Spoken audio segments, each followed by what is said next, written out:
Hi, I'm Leah, and this is my review of Zoo by Robinson DeVore. This movie was so creepy. And I mean that in a good way because it was really shot for a documentary. It was so interestingly done. Um, it was part horror movie, part psychological thriller, and it really like kind of played with my mind a little bit. And I was actually familiar with this subject beforehand, so I figured it wouldn't phase me too much. Oh, I was wrong. It totally creeped me out. Anyways, I thought the idea of shooting a documentary as a narrative, or at least visually, like totally blew my mind. I've never seen that before. It's probably been done, but I haven't seen it before. And I thought it was really, really interesting.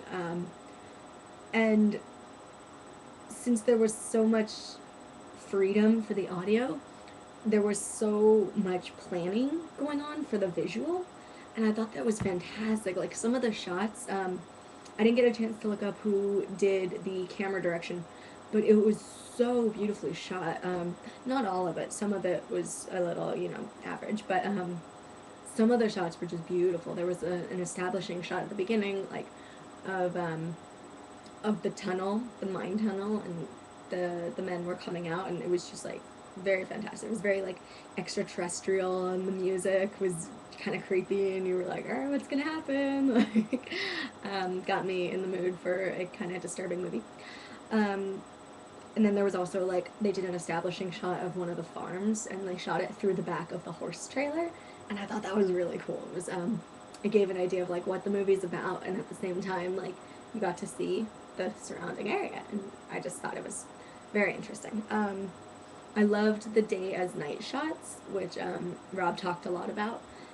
I think that adds such a creepy element to films because you're still seeing everything, but it's like that dark overshadowing. So I thought it was really perfect for this film.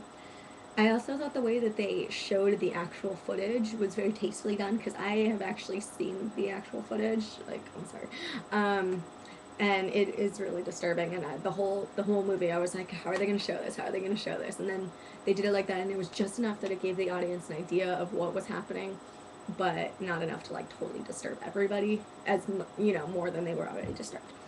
Um, the one thing I would have to say is Rob, the director, there were some questions that people asked during the Q&A that he didn't really know how to answer, like who owned the horses and everything, and that seemed kind of like basic information that he should know. And I was thinking maybe he has a fear of like getting too close to the story, and he seemed a little put off by some of the stuff. And I'm just wondering, like, usually documentary filmmakers, they're past the ickiness, and they're just like really passionate about it, and they know everything, and they're like really excited about it no matter how weird it seems to everybody else. And so I was kind of missing that aspect. I was like, well, are you afraid of the story a little bit? Which makes sense, but if you're making a movie about it, I feel like you need to get rid of the fear and just like plunge right in and figure everything out. So that's my one critique. Everything else was creepy, disturbing, beautiful, and it's a good movie. I would recommend it to certain people. Yes, okay. Thank you.